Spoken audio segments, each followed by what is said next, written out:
نحمده ونصلي ونسلم على رسوله الكريم بسم الله الرحمن الرحیم السلام علیکم ورحمۃ اللہ وبرکاتہ۔ امید کرتا ہوں آپ سب خیریت سے ہوں گے۔ میں ہوں کاشف محمود، اور آج کی ویڈیو میں آپ کو میں ایک عمل بتانے جا رہا ہوں۔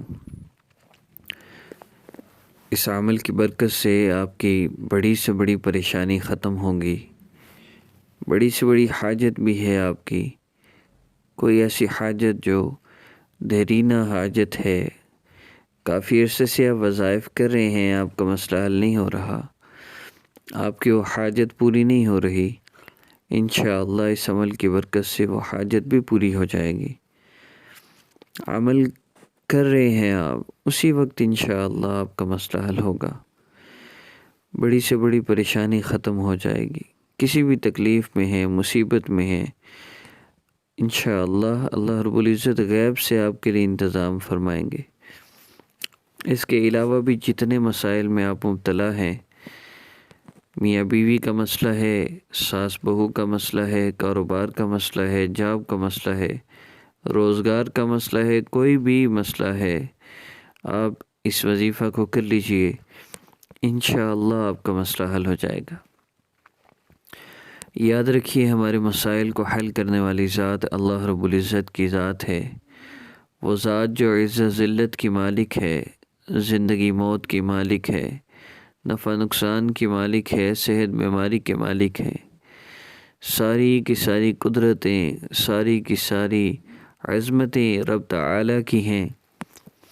اللہ رب العزت نے بغیر کسی ستون کے اتنے بڑے آسمان کو کھڑا کیا، اور کوئی سہارا نہیں۔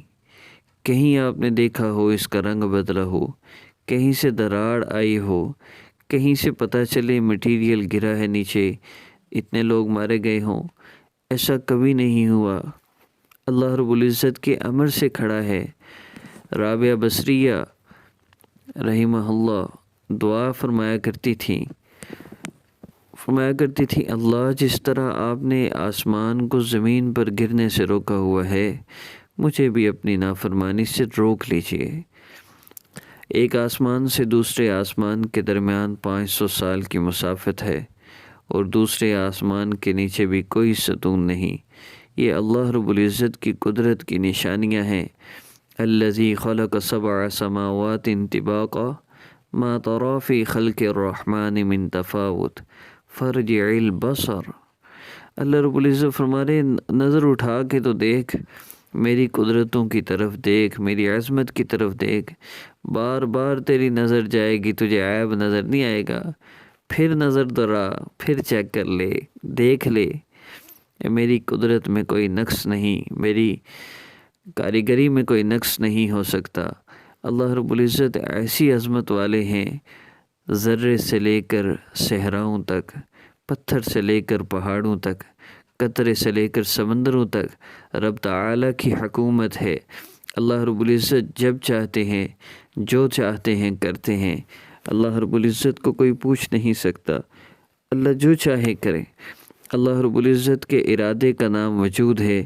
اللہ پاک جس چیز کا ارادہ فرما لے، اس چیز کو وجود مل جاتا ہے، وہ وجود میں آ جاتی ہے۔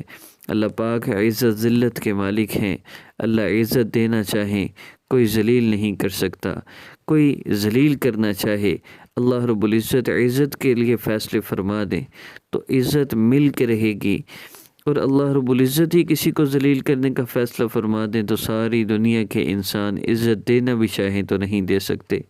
اللہ پاک زندگی اور موت کے مالک ہیں، زندگی دینا چاہیں کوئی موت نہیں دے سکتا، اور موت دینے کا فیصلہ فرما لیں، ساری دنیا کے انسان اور ڈاکٹر اور جنات اور فرشتے مل کر بھی اس بندے کو زندگی نہیں دے سکتے۔ بے جان سے جاندار کو پیدا کرنے والی ذات، اور جاندار سے بے جان کو پیدا کرنے والی ذات، ایک مرغی انڈا دیتی ہے، نہ اس میں کوئی جان نہیں ہے، بے جان سی چیز ہے، جو جاندار سے پیدا ہوئی ہے، کھانے میں استعمال ہو رہا ہے، لیکن اسی انڈے سے اللہ رب العزت چوزا پیدا فرما دیتے ہیں۔ یہ ٹانگیں کہاں سے آئیں، یہ منہ کہاں سے آیا، یہ چونچ کہاں سے آئی، یہ جسم کا ایک ایک حصہ کہاں سے آ رہا ہے، یہ میرے اللہ رب العزت کی قدرت ہے کہ اللہ پھر اس بے جان سے جاندار کو پیدا فرما دیتے ہیں۔ مرغی تو پھر انڈوں پر بیٹھتی ہے۔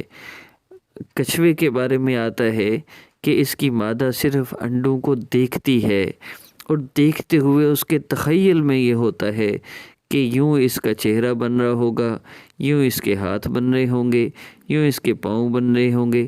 اس کے تخیل پر اللہ رب العزت اس انڈے میں سے بچے کو نکال دیتے ہیں۔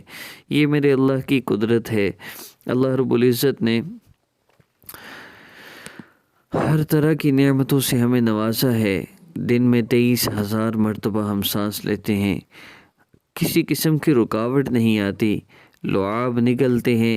اگر یہ لعاب نہ ہو جو ہماری زبان پر بنتا ہے تو پھر آپ دیکھیے، اس بندے سے پوچھئے کیا حال ہے اس کا، کیسے وہ نوالا نگلتا ہے، کس حال میں ہے وہ۔ اللہ رب العزت نے دیکھنے کے لیے آنکھیں عطا فرمائیں، سننے کے لیے کان عطا فرمائے، بولنے کے لیے زبان عطا فرمائے۔ یہ سب اللہ رب العزت کی رحمتیں ہیں، اللہ رب العزت کی نعمتیں ہیں جن کا ہم شکر ادا نہیں کرتے۔ ہم ہر نعمت کا شکر ادا کریں۔ اللہ رب العزت لَإِن شَكَرْتُمْ لَأَزِيدَنَّكُمْ، ہم نعمتوں کا شکر ادا کریں، اللہ رب العزت نعمتوں کو بڑھائیں گے۔ ہم اللہ رب العزت سے اپنے مسائل کو حل کروائیں۔ اللہ رب العزت کی عظمت اور بڑھائی، یہ جو سننا ہے یہ اصل یقین کے لیے ہے۔ جب تک یقین نہیں آ جاتا وظائف کا فائدہ نہیں ہو سکتا، کہ وظائف تو سبب ہیں ایک میڈیسن کی طرح۔ مسئلہ حل کرنے والی ذات تو اللہ رب العزت کی ذات ہے۔ پیناڈول کھاتے ہی بخار کا آرام آتا ہے، اس لیے کہ پیناڈول کو اتنا سنا کہ اس کا یقین دل میں بیٹھ گیا۔ ہم اللہ رب العزت کی عظمت اور بڑائی کو اتنا سن لیں کہ ہمارے دل میں یہ یقین بیٹھ جائے کہ میرا مسئلہ حل کرنے والی ذات اللہ رب العزت کی ذات ہے۔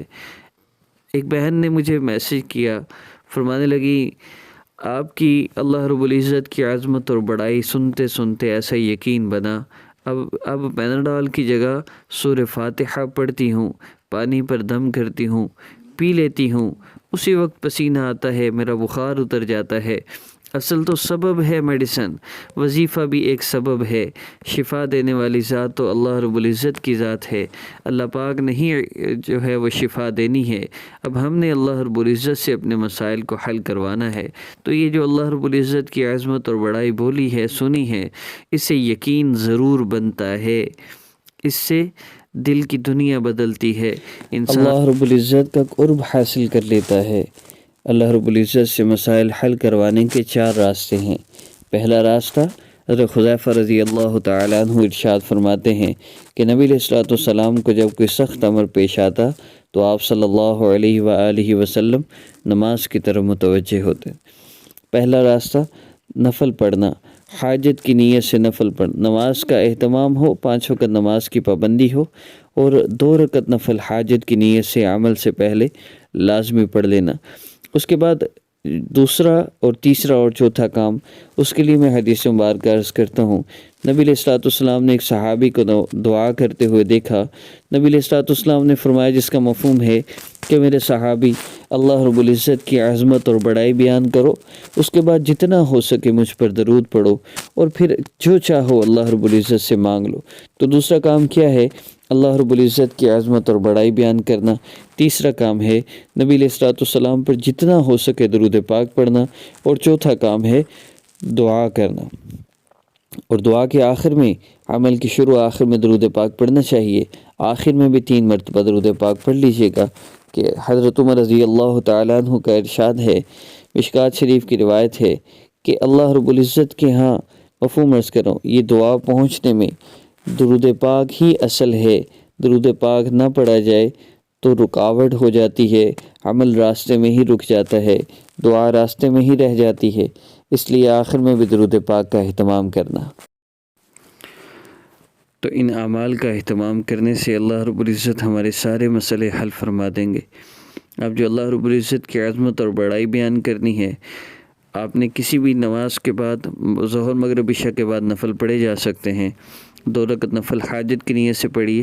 ان تینوں نمازوں میں سے کسی وقت بھی آپ یہ عمل کر سکتے ہیں۔ اس کے بعد آپ نے اللہ رب العزت کی عظمت اور بڑائی بیان کرنی ہے۔